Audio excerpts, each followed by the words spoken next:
With me today is Michael Phelan. Michael is principal and founder of Go-to-Market Pros. Go-to-Market Pros helps companies grow revenue through innovative sales and marketing programs. He especially focuses on identifying what actually works to drive prospect interaction in our buyer-centric climate. I bet that's insanely helpful. Welcome to the show, Michael. Thank you for having me on, Eric. It's going to be a great chat today, I think. Excellent.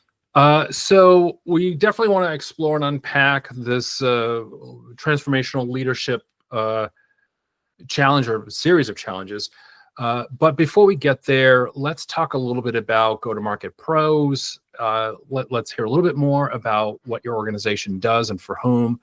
And if you can also talk about how you started the firm. Yeah, my background, I kind of grew up in started in big consumer products companies like Reebok and Staples and Polaroid, and then I migrated into B2B. I migrated into B2B tech and started to work with a lot of emerging growth companies. And about 13 years ago, I saw a big gap in terms of nobody really owned go-to-market in a classic way. Normally it was the product marketing folks, but it really was very narrow. And I also saw a lot of friction between sales and marketing. And I said, there's got to be a better way of approaching this. So let me step back and come at it not from an employee perspective, but come at it from a consultant and a research and an analyst perspective in terms of coming up with new ways of either going to market or new ways of engaging buyers that didn't have the corporate politics or didn't have the limitations of the structure you're on and the person you're reporting to and so forth and so on.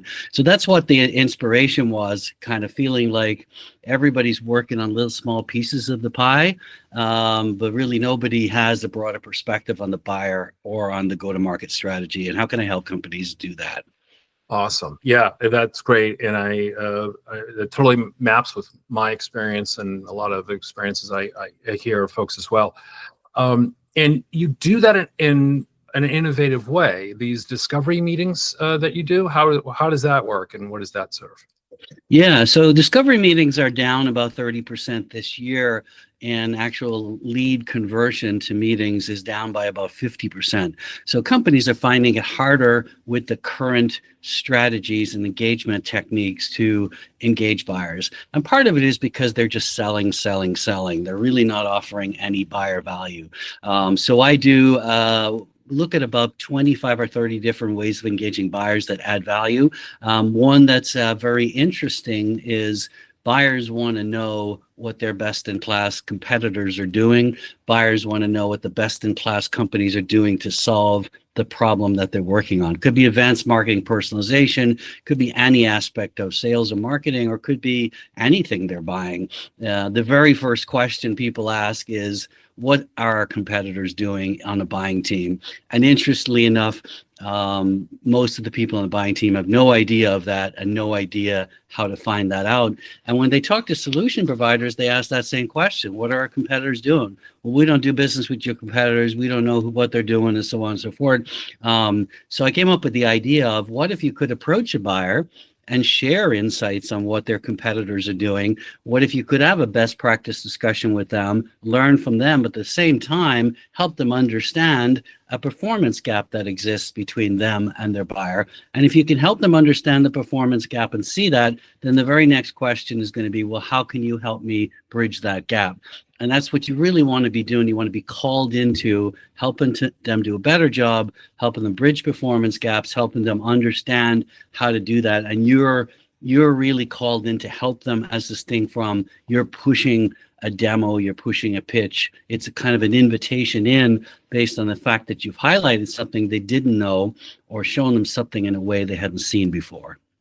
And I bet that directly addresses the pretty dour percentages you just shared in terms of performance and close rate and so forth when prospects are asking us essentially for a pitch. Obviously that's a lot better yes than you were just outlining. So in this climate, it seems like there are, broadly speaking, a couple of different camps. There's the of leadership. There's the kind of visionary approach, and those are the ones that we all hear about and admire, and maybe scratch our heads of like, how can they take such a long-term approach when quarterly numbers aren't mapping the way they should.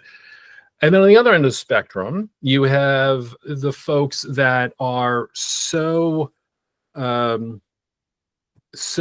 intensely focused on this week, this month, this quarter, that they kind of maybe don't have the longer term vision to balance that out. And it seems like they're running in place a little bit. Is that a fair characterization of the type of leader that you see? Yeah, I think the really good leaders that I've worked for, I view them like a microscope, right? So they can take a long view, a medium view, and a short view, but they know when to do that, and they know when it's appropriate. For people that are very, what I would call operationally focused, they're very focused on just, getting the job done this week. And, they tend not to think much longer than that. They can be very action oriented and they can be good at getting things done. But the problem is if what they're getting done is having no impact, or worse, if it's having a negative impact, that's the only tool they have. So I think for leadership, it's about, what the right perspective to apply to the situation is, what actually can have an impact, and when should you just say, what, that's pretty much done and baked. There's not much we can do about it. We have to admit what it is, and that's part of leadership. Reality, admit what it is. We may have missed this quarter, and it's December 21, and we should have moved our team off of that a month ago and be focused on the next quarter and the next quarter and the next quarter, because buyers have long purchase cycles. And if your purchase cycle is on average 9 months and you're behind December 21, the math doesn't really add up. So Right. the good leaders will say, what should you focus on if you are behind? And there are things that can be focused on if you are behind. If you take your, final stage deals, you can incent terms, discounts, freebies, premium services, a lot you can incent to get it done and get it across the line. But you don't have to take your entire demand gen team and your entire sales team and put them in a meeting. You take 1 or 2 people, generally on the sales side, revenue side, and you do that, and you release the rest of your team kind of, let's focus on the next 6 to 9 months out. And that's what the good leaders do. They know when to zoom in. And if they do zoom in, they're realistic about what they can impact, but they don't have, I've seen occasions where everybody's locked in a room. We're not leaving until, we can increase this quarter by 4x. And most of the people are just looking at their watches, and because they know it's impossible, and they come up with a plan, and the plan gets implemented, and it has little or no impact. So it's the illusion of trying to make a change when you actually cannot make a change, Right. is what you need to avoid. Yeah, and I think you did a really great job just then of outlining the different perspectives, the different lenses, as you said, and your comment just now about being in that room with folks trying to come up with a last minute, plan of attack. I've been in those rooms, and I've certainly been tempted to, into that kind of thinking. I'm sure we all have. And when I'm in those moments, when all I can think about is, this month, or, your December 21st example is a great one. There's so much, I want to kind of unpack that a little bit. There's so much pressure to do something, right? Because I'm trying to think of a good analogy, but I don't know. For me, at times, it's almost felt like, well, the house is on fire. We're just going to sit here and watch it burn. Like, what are we doing? Yeah. And so the cultural pressure, especially if the leader is espousing this. And in a prior conversation, I really liked your term for this. You called it short-term-itis. That we all kind of have this, we're all exposed to it. Some of us more than others. It is so all encompassing in that moment. It's all that anybody can think about, anybody can talk about. And, it seems like folks kind of get themselves really dug in to that. And then looking at the higher level lens, the more, strategic lens, the types of communication that seem to be going up to executive leadership or the board are advertising, hey, we're doing all this stuff, look at all the wheels that are turning, right? This is going to be amazing. Of course, like you said, often isn't, most of the time isn't. And so there's the other layer of kind of reinforcing the short-term-itis. How does a leader get themselves, or how do you help leaders, however you want to answer the question, how do they get themselves unstuck for that moment? How do they turn their back on the burning house, think clearly, and advocate for what is actually necessary in a way that allows forward movement in the right ways? Yeah. So, a lot of times the leader like that has promised very high growth rates to the board, the investors, whoever it may be. And really there's a gap. So it really, in a lot of cases, it's the leader's credibility is at risk. And a leader wants to be seen as doing everything to bridge the gap possible. So we're off, but we're going to die trying. We're going to do all these great things on getting the team together. So if you're in that situation, there's some stuff you can do short term, and there's some stuff that you need to kind of do maybe out of the meeting or kind of longer term too. But the things is you have to, if you're in sales or marketing, you have to look like you're playing a role in that team, and you have to do something, right? You can't, as you say, you can't really sit back. So I think that leadership role is to define things that it really A, can be done, and B, could have an impact. And the type of things, if you can move someone from a mid-stage to a late stage in the buying process, in classic, Salesforce.com terminology, the chances of closing are much higher. And there are characteristics of companies that are more likely to close than not. Like, you can look at your pipeline and you can say, these guys look very like our customer.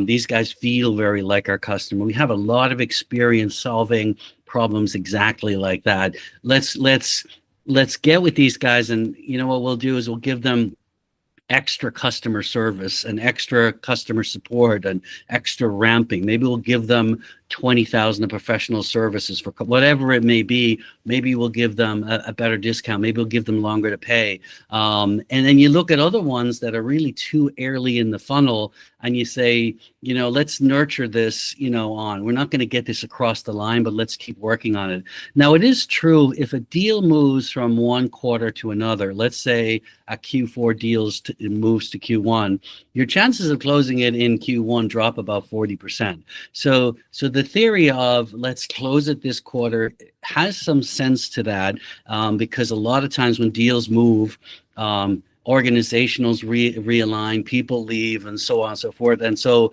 you really can't close it that easily. So I do think if it's a closable deal, focus on it, do the right thing and so forth, and do it with the team that's really good at that. But your real kind of demand gen, your real kind of guys that are going to get programs out there and so forth, you take those and you say, you know what, you guys get out of the room. You guys are focused on this. We want to see if we can be in a better position Q1, Q2, Q3. What have we learned from this quarter? What worked, what didn't? What do we need to do differently? How do we bring in some outside thought leadership? Maybe we'll try something else.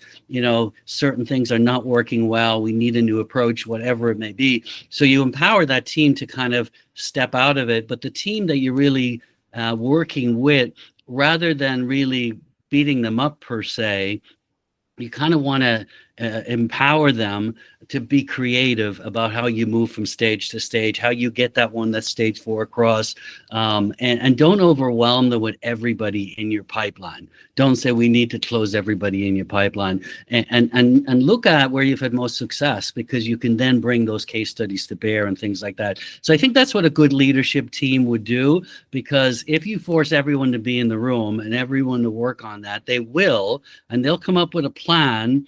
and you'll use a lot of resources trying to implement it, but it won't be effective. So the leader has to be realistic, and it's an ego thing too. They have to let go and say, you know what, we've already missed. Maybe we can pull in a couple of deals, but we've already missed. I've got to manage expectations to the board and the investors, and so forth and so on. So while that's happening, you got to reset realistic expectation. Yes, we missed by 20%, but we might be able to pull in another 5%, and we're going after these specific few deals, and I'm going to be hands-on with the team on that, but my rest of my team is really focused. And so help them kind of manage through it, rather than force them into a situation where they cannot be successful. And maybe you'll force some good people to leave, and so on and so forth. And be careful where, that person that just wants to tell you what you want to hear and that's going to do hero stuff and then standing up in the room and say, yes, we can bring in another 5 million, because there's always a few of those. You have to kind of not bite on that, because if you bite on that, then you're part of the problem. So yeah, and that's excellent. So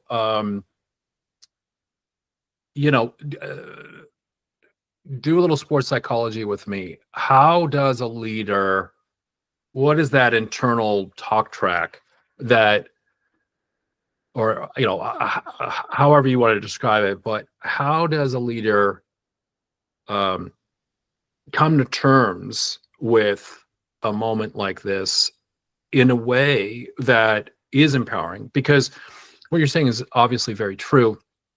And when people are in a really great mindset, when they're feeling loose and focused and empowered, they're going to be creative. They're going to come up with cool ideas. They're going to find the white space that we were overlooking before, or the little tiny tweak that, is the same thing, but with a little twist. And now it has more force or more value. What are those, appropriate shower thoughts that help somebody get out from under the shadow of short-term-itis? Yeah, so I think the first thing to do in that situation is just, acknowledge what the company has done really well in the year. Say, you know what, guys, we're in a bit of a crunch to get a few across the line, but guess what? So is everyone else, and it is a tough market. I recognize that. I want to say that, these are 3 or 4 of the really good things that we've done this year. And here are a couple of the things that we're still struggling with. And we're not the only ones. And we really need to figure that out. So what we're going to do in this meeting, we're going to be realistic about what we can get across the line with a small team. And then I want the rest of you to kind of think out, 6-9 months and take on these challenges. If we can't drive prospect interaction, we're never going to succeed. If we can't have meetings with customers, we're not going to succeed. Is there a way of us bypassing a very slow nurturing process and maybe driving right into something of real high value that actually get the buyers to engage? So be creative, let go of the past, learn from it, but be creative. Let's try and do some new things next year, and so forth. So I think if people heard that, they would feel pretty good about either working on the team to move a few across the lines or moving, but it's not being guilt and so forth. And I also think the leader should say, you know what, I was a bit aggressive. In retrospect, I was pretty aggressive on setting the plan. We got some new funding. We wanted to show that. We showed 40% growth. We thought we could get to 70. I need to take a closer look now at 2025. Can we get to 40? Is that the most? I want to be realistic, and I want you guys to really participate in, what's realistic on the plan. We want to push hard, but we want to deliver. So let's all learn from that. And my learning is, I think we were more aggressive than the plan we had, and I take responsibility for that. So if the leader said that, I think that would help a lot in an environment like that. And that certainly requires some courage and spine, Yes. which is of course essential in any leadership role. Can you share some anecdotes of how leaders have, how you've sort of seen them before and after in this scenario of dealing with short-term-itis? Yeah, no, I remember I worked at one company, Student Advantage, and it was kind of, They had planned a lot of growth. They were a young public company. And all of a sudden the board meeting was coming up and, in a week, and then it became all about what are the board slides and what is the growth and what did we say and so forth and so on. So all of a sudden the team was actually doing quite well, and we had grown quite well, but all of a sudden we felt like we're under huge pressure to bring in all this revenue in 1 or 2 weeks. And the thought process at the time was drop everything. I don't care what you guys do. Call up everybody, get money for wherever you can get it from, beg, plead, or borrow, bring it in. And even to the extent of cold calls, right? They even said you got to do cold calls. You got to call up and say, can you give me $10,000 for this? Can you give me $5,000? So it's funny. So we went all off. Everybody went crazy. And I think we brought in $1,650 or whatever, which is like pulling teeth. But it was a huge effort, and I think that it's the only time he did that. He never did it again. So we gave him feedback to say, that was really not really the best use of resources. It was very aggressive. It was penalizing everybody, and that team didn't set that number to the board. You did, right? That team didn't even know that number, really. They were just trying to get as much business as they could, so sometimes the team doesn't even know what the promise is to the investors of the board. There's a plan to some extent, but, there's also the kind of, the behind the scenes stuff that happens with board conversations and so forth and so on. So sometimes you only find out about that late in the game. So there wasn't a lot of conversation about it. But it never happened again. So, and it wasn't that the company wasn't in that position, but I think that he just came to the conclusion that that was not a good strategy for him to do. He really annoyed and alienated the team. And he got some feedback on that. And after that, he got $1,650. So I think the $1,650 was the thing that moved him the most, frankly, because he looked at it, he goes, wow, I spent 2 hours with these guys and we did all this stuff. And, not only that, but he alienated some of the customers, kind of feeling, desperate. He was trying to pull in receivables and other stuff like that, trying to pull money into the company. And I understand the urgency of that. And, there's things that need to be done on an investment level that you don't always see. Now, I was on the board and I was on one of the executives, so I had some visibility to that, but I wasn't on the board. So, sometimes some things have to be done to meet some criteria for debt repayment or debt covenant and other stuff, depend on the structure of the company. But I think leaders need to be clear early rather than late, things that they need to achieve and work with the team to come up with a plan to do that. You can't just run in at the last minute. So I think he definitely learned his lesson. He didn't do it again. Yeah. So that was good. And well, ultimately it was good, right? But as you said, it kind of came as a big price. And I think it highlights how this approach, the short-term hyper-emphasis, is not sustainable, because you're going to burn out your resources. The good ones are going to leave early. You're going to be surrounded with wannabes and sycophants, and that isn't going to help the process very much. So can you talk about leaders in, the opposite of that visionary approach, how they employ courage, how they proactively manage, reset expectations as needed, and at the end of the day, you also need to keep morale high when you're going through uncertainty, when you're going through a period of time when the numbers aren't what you want them to be. What are those values? What are the habits of leaders that exemplify that scenario that I just described? Yeah, and some of it depends on the financial state of the company and the cash position of the company. Because if you're healthy and profitable and you have good cash reserves, you can say to the team, you know what, we're off this quarter. We're going to have to do some things, but, I'm committed to the team. We're not going to lay anyone off. We're going to, we're going to pay our bonus, or may not be able to pay it all. We pay 80%, whatever it may be. So if you're in a really situation like that, you can go down that route. But you might say that, we've got to get back on track next year. We can't, I can't pay out 80% based on a miss if it's the same result next year. So you might kind of do that. Now, if you're really on the edge, and I've been in companies where it's kind of down to, can we make payroll next week?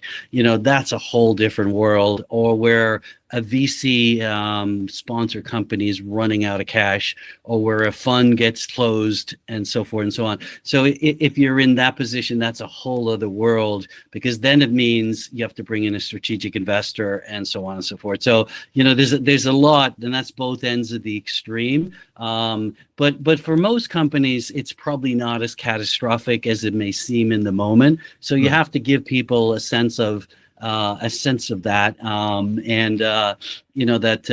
that they'll, if people can't be creative. And one of the issues in companies right now is lack of creativity in general. And one of the reasons for that is, if you think about the marketing world, for last 10 years, 15 years, it's been all about technology, and it's all about your tech platform and so forth and so on. And that did a lot of personalization, a lot of automation, a lot of scheduling. There's a lot of advantages to that.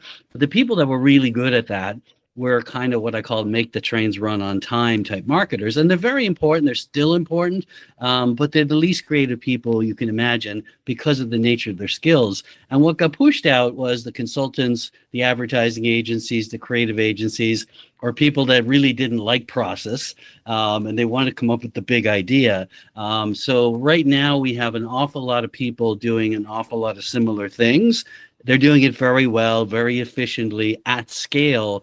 But to the buyer, it all seems the same. And it's like a lot of companies that go to great lengths on positioning, but to the buyer, they see most of these tech companies as having similar positioning.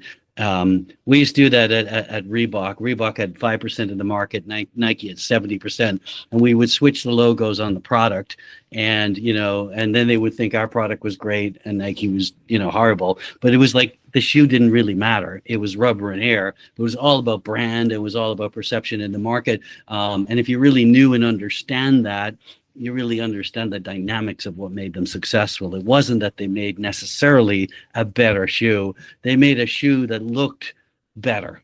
So Air looked better than Reebok's equivalent, which was buried into the sole of the shoe and you couldn't see it. Nike's was outside the shoe and you could see it. So neither one of them were better than the other, but one was visually really told the story. So you have to really understand your buyer and your market and all that kind of stuff to be successful. It's very important what you just said in terms of creativity. And we started this conversation with the sort of tacit premise of it all being about the numbers, right? Missing the numbers and that kind of scenario. But when you're in a leadership role, looking around at your team and the partners that you rely on, what are some things that people can assess around creativity? Because some of us aren't that creative like we think we are, right? Right.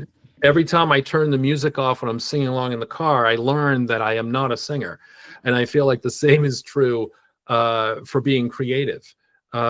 So can you shed some light on that? How do we know where there's a creativity gap besides the obvious, I guess, but do you have any visibility? So I think one of the best ways of doing it is to really focus on, rather than thinking about the buyer persona or pain or solving problems, think about what's the job that the buyer really needs to do and map that out. So if a buyer is, say, forecasting, what is that process? How does it work? How is the buyer doing that process? And really kind of visualize that. And as a vendor, then you're saying, well, how can I make that process better, right? And where is it broken? and where can I make that buyer much better than their best-in-class peers and their competitors and so forth. So if you can frame it as jobs to be done, which actually is a very good construct for developing new products, but it's an excellent construct for developing marketing and developing sales approaches. Because if you really understand what they're trying to do, what are the inputs, outputs, if you really understand their world, and what's working well, what's not, and what can be improved and enhanced and accelerated, you're going to have better sales and marketing. So the first thing is focus on the buyer, focus on jobs to be done, bring your team to the table. There are some people that are definitely more creative than others. I don't know if there's a metric on that, but a lot of very creative people, they break the rules, they hate process, they hate regime, they hate hierarchy, they want to call it like it is. So many of them get ostracized, and they don't even want them in some of these meetings, right? Because they're the guy that's going to call out, the BS. So Right. if you want creators in the room, the other thing I find, which is interesting, is creativity can come from anywhere.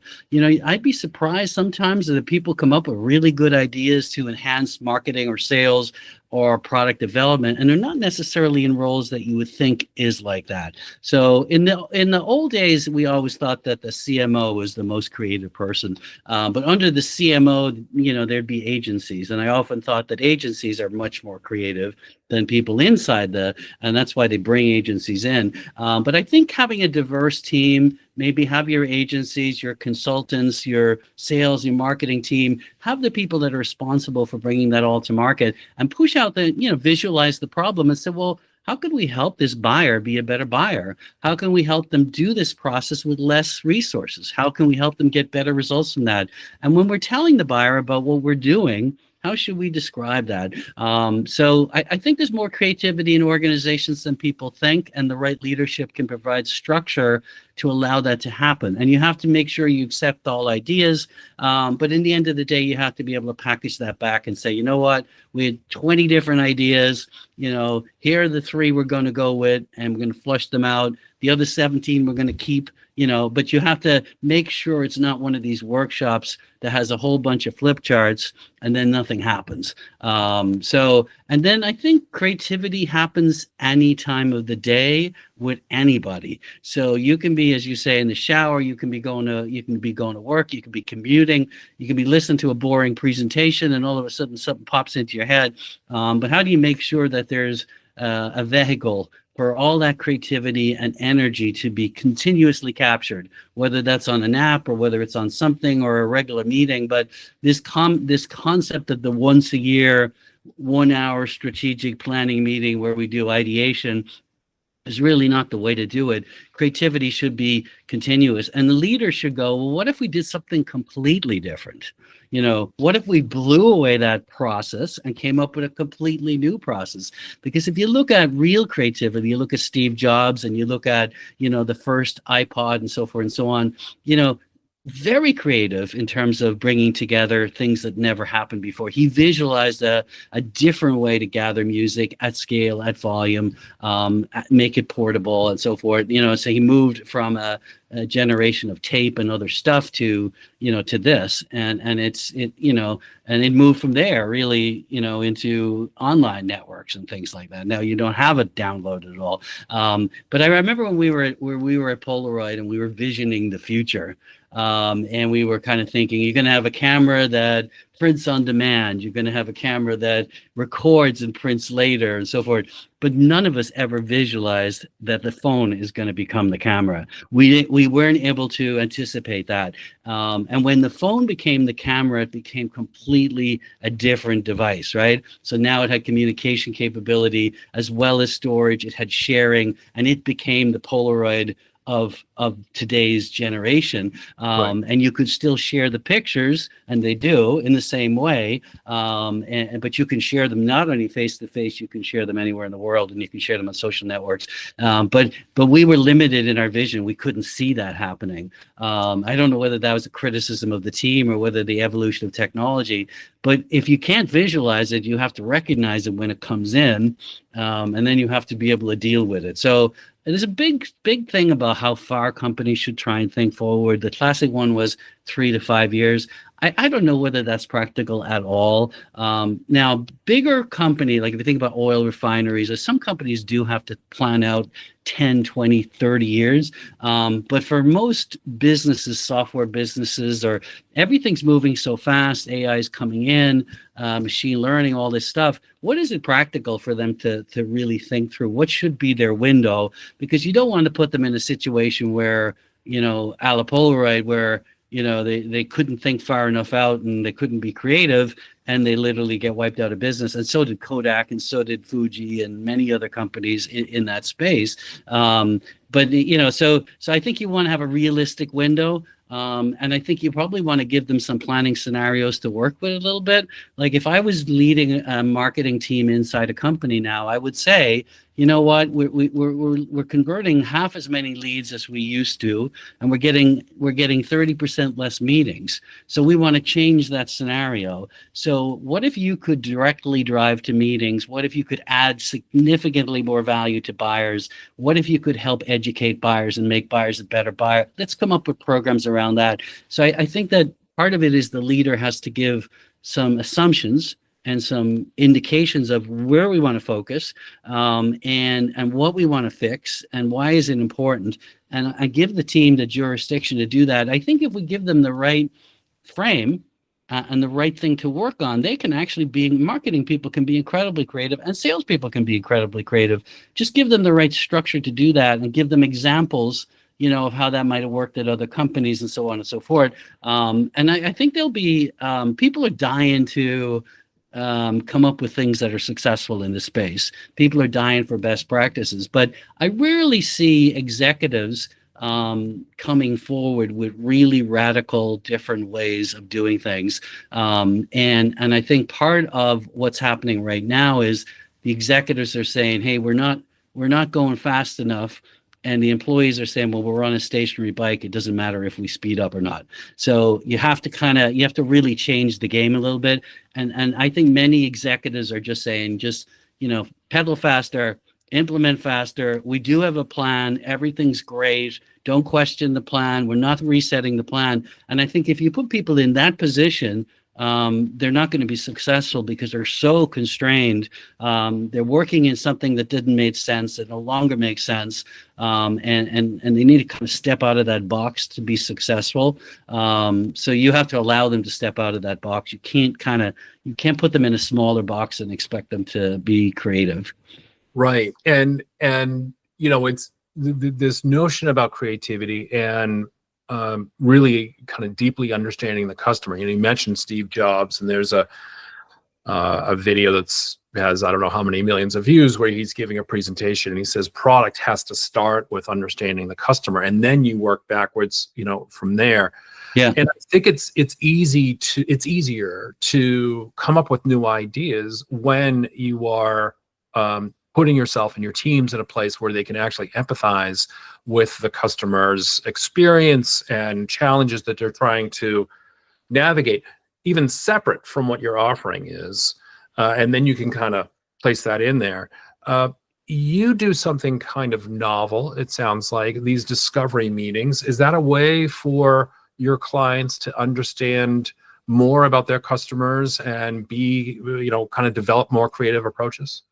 Yeah, so I think companies that succeed spend a lot of time with both customers and prospects, but they spend quality time and they ask quality questions. You have to ask questions like, hey, what's working, what's not working? You have to be open to everything. So what I found on the discovery side and the best practices side is there's just too many reps in the United States, BDRs, SDRs, whatever you call them, reaching out to a limited number of buyers. And the buyers are not seeing enough value. Their experience is we're not getting enough value from engaging. They're very young people. They're new to their careers. They're just getting started. They probably don't know a lot about my business. They don't know a lot about me, and so on and so forth. So what I found is that if you approach them from a non-sales perspective, you'll be much more successful. So that can be where I'll approach say my clients will say to me, get me into these 100 accounts. So I had that situation with one client, and they were really struggling to get into the top 100 retailers. And these are retailers like Amazon and Target, and it's a highly concentrated market. If you can get a few of them, you're off and running. And the CEO said to me, he started on Monday morning, and he said, how many meetings do we have with these 100 retailers? And everybody put their head down. But then the sales guy said, yeah, but we don't have meetings with those guys. Look at all, we have meetings with like all these other guys. And he said, well, tear up that.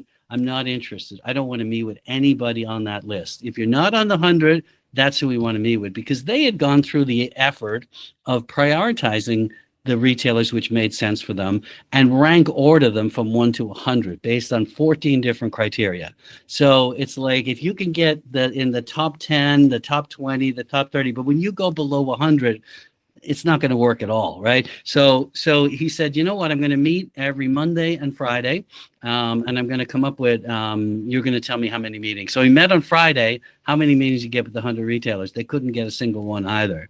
So that's when he brought me in, and he said, Michael, what's the problem here? And I said, well, the problem here is there's 25,000 solution vendors trying to sell to these guys, and you're lost in the clutter. And the reach out is of no value to the buyer that you're doing, and they don't want to talk to someone in sales. So he said, well, what would you recommend? I said, well, let's do a best practice study. We'll reach out to them. If they participate in the study, we'll either give a donation or we'll give them a stipend, and we'll invite them back to see the results of the study and what their best-in-class peers say. So I reached out to Target. I said, we're talking to these top 20 retailers. We've already talked to these 4 about this topic. We've learned a lot. We'd love to share that with you. We'd love to get your insights into that.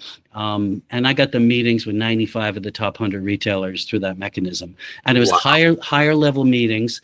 They learned a ton. It helped them with their product, but they also got their first large U.S. retailer, which at the time was Brooks Brothers, and they had no U.S. retailer, and that gave them a footprint in the U.S. market that they could build from. But it demanded a different strategy and a different engagement. What I find in general is everyone's really insular in their thinking. They think it's just all about cadence, and they think it's all about technology, and it's all about touch points. And really, buyers have little or no interest what you know about them. And this is where we're misdirecting the sales team. Don't tell the buyer what they already know. They already know their building looks nice. They already know they've got a new CEO. They already know they got funding. Don't be telling them all that. Tell them something they don't know. Give them a perspective they haven't seen. Give them a ranking. Give them a before and after audit. Show them a performance gap. Show them something they haven't seen. And then they'll really engage with you. So I don't think we're giving good direction to sales and marketing teams. We've all been in those jobs where anything we get, we promote, and we're always looking for any element of differentiation. Many tech companies, there really isn't a lot of differentiation, and it's quite hard when you're an agency to differentiate yourself. So any award we win, anything that happens, we're always kind of pushing it out and so forth. But we have to think about, is that really relevant? Like, if we have a chance to engage a prospect, is that what we want to engage them at? And if we do engage them on that, does that lead to something? So I think kind of, take a step back and say, everything we do should help the buyer be a better buyer. Everything we do should show incremental insight. We're very professional. We're looking at this jobs to be done. We're helping them around that, and not kind of have marketing be like activity. Like I've seen it where, like, what are we sending out this week? Nothing. Do we have any announcement? Do we have any new customers? No, we don't have anything significant. Okay, well, let's send out the Halloween party pictures, because we got to be sending out stuff every week. We got to keep our brand up. And actually, I don't think that makes sense. I think a buyer would be much better off once a month seeing something really significant and pertinent from a company than have 10 blogs a week and 10 announcements and all that kind of stuff. So I think we need to be strategic. When I was CMO, I had a constant lineup of people come into my office telling me I need to send out an organizational announcement on them. I need to send out HR announcement. I need to send out a compliance announcement, all this stuff. and they all have their own reasons for sending out stuff. I get it. But if your job is to engage a new buyer, or engage a current buyer, then you need to try and be really smart and focused. Like if you're doing a newsletter, right? Is the newsletter about the buyer? Is it about the company? Or if you're producing a deck, a lot of times it's all about us, right? And look at us. We're going to tell you in 20 slides, we're going to say why we're so phenomenal that you should just buy from us. A little bit of that is okay. You got to set some context. You want to be credible. You want to be a mature company. People need to trust that you're financially secure. So a little bit of it is good, but so much of what we do is look how great we are. And I think it should change as to look how much help we can give you. Look how valuable we can be on your team. And I think a company that does a great job of marketing, if you think about companies like P&G, right? They're at Walmart. They have offices at Walmart. They're part of the team. They have badges. They live there. Some of them go to weddings of Walmart employees, right? So they go on vacation. They're really part of the team. It's their company. And when they're planning 2025 and 26, P&G is at the table. They're part of there's no like, can I go to the meeting, right? In some cases, they're scheduling the meetings and managing the process and so forth and so on. So kind of, how do you, now that's obviously a very intimate, deep relationship, but how do you be the one where the buyer says, you know what, if I'm going to plan for 2025, I want you at the table. And it could be because you're the best tech stack guy. It could be because you're the research guy, or you're the customer-centric marketing guy, or you're really creative and you have some really great ideas. Because if we want to be successful in the future, we need to turn up creativity. And I think that's the biggest thing that's missing right now is creativity. And a lot of the programs that I've come up with, like one of them is where we'd actually send a check to a company and we'd send it to the CFO, and we'd say, we used to do this at Staples, you are leaving $275,000 on the table by buying from Max or Depot. And if you go with us, we'll write you a check for this amount. And you couldn't believe how many calls we got. But it was the physicality of the check, right, and the creativity of the check. I love ideas like that that kind of disrupt the norm and get people to stop and think and internalize the message. I remember years ago, this is years ago, somebody would mail a shoe to their prospect, and then say, now that I have a foot in the door, right, can we set up an appointment? That kind of really clever stuff. Yeah. And I think the thought of coming up with something like that without understanding what our customers are thinking and operating like, and their primary issues and drivers and motivations, it's scary. It's like, oh my God, this is going to be really awkward. I'm going to embarrass myself. I'm going to embarrass the brand. They're going to say terrible things about me online, which usually never happens. But when you know who you're talking to, when you're really, to put it in a personal setting, when you have when you think about like your best friend, you're pretty good at coming up with just the right greeting card and just the right gift for that person. And maybe those things are really on the cheap because you just know that person really well. Yeah. I think what you're saying is really important, because I think we both can agree that so many companies are isolated from the very marketplaces that they're trying to market to. True.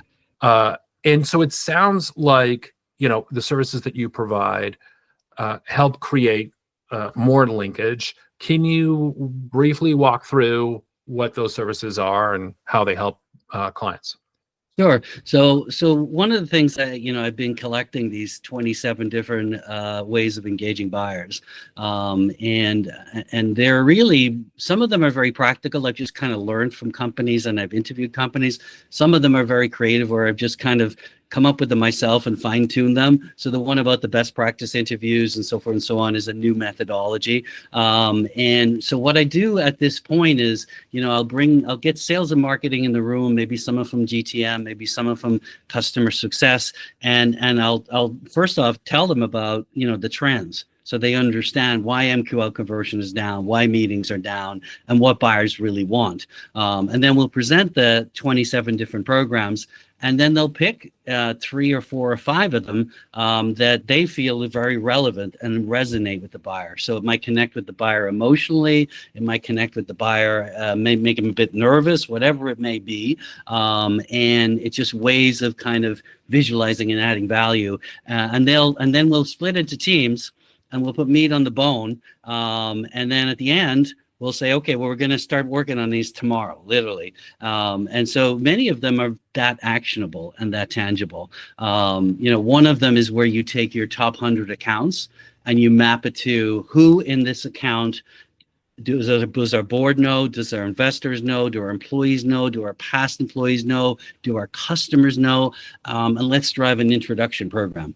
So introductions are very powerful. They have a high conversion rate to meetings. But a lot of times people are not scientific about that. They don't reach out to their board member and say, you know what, we're trying to get into these 3 companies. We see you're connected with these 7 people on LinkedIn. Would you make an introduction? By the way, if there's anybody else, and we've written the introduction for you, and here it is, right? Type of thing. So how do you figure out where the openings are and map that? Like a lot of times, like the companies that have done this best in the world are the companies like McKinsey. They totally get that their former employee base is their biggest referral engine. And they fly these people down to Mexico for 2 weeks. For the rest of their life after they've left, they give them thought leadership, they wine and dine them, because these people are on the boards, these people are consulting, they have a tremendous network, and they have great loyalty, and they continue to refer. But it's an investment strategy. It's not like I'm going to call you up for a referral. It's like you clearly value me as an ex-employee, and you add value to me as an ex-employee. But a lot of times companies, if you ask them, where are all your ex-employees that had good relationships with you working now? They have no idea. So it really, when you think through these methodologies, they make a lot of sense and they're actionable. They just need the leadership to just get it and do it. And there's all these people in a company that can take a project like that and run with it. Because I think executional resources are much easier to get than strategic, creative, visionary resources. So if we can define the program, then we can get it to implement. So I've been doing that, and the program just won the most innovative B2B buyer program from the ManGen report. It's been recognized. Yeah, thank you. So I'm excited about doing that, and I'm excited too about doing some sales kickoff meetings as well, because I think that's the time when people should be bringing in new thinking. They should be looking at things in a new way, and I think this would be perfect for that. So I do that, and then I just other clients, I just help them with go-to-market strategy, or they might have a sales need or a marketing need. But right now I've been focused on, and a lot of the stuff I do, they don't even have to necessarily hire me to do it. They can just run with it, So I'm sharing everything. I'm like an open book. And that's music to people's ears, because we all have that kind of guarded relationship with, consultants or agencies or what have you. You don't want to be 100% beholden to them all the time. And so it's great that you kind of facilitate change and put the power in your clients' hands when they want you to. Right. So if they say, hey, can you help me with this? Great. And if they say, Michael, I got it, we're going to run with it. Great. Right. So, I want to thank you for everything that you've covered today. I think you've done an amazing job of covering what it's like to have that short-term-itis, have all of that pressure, and how do you balance and develop different perspectives, employing creativity and connecting with customers in a meaningful way, so we can understand how they operate, what they really think, what their motivations are, how they make decisions, which is obviously a very critical thing. Anything else to add before we go? I think that's it. I mean, I definitely think it's a challenging time frame to drive revenue. I just hope that a lot of CROs and CMOs really take a step back and open their minds to, especially outside thinking at this point. I think it's very hard to I spent 2 years looking at all this stuff, talking to lots of innovative companies and so forth. It's very hard for someone on the inside to have the bandwidth and time to do that. So I'd encourage them to take a step back and say, maybe the revenue model that we thought, we just hired 100 BDRs, we threw them out there and let them go.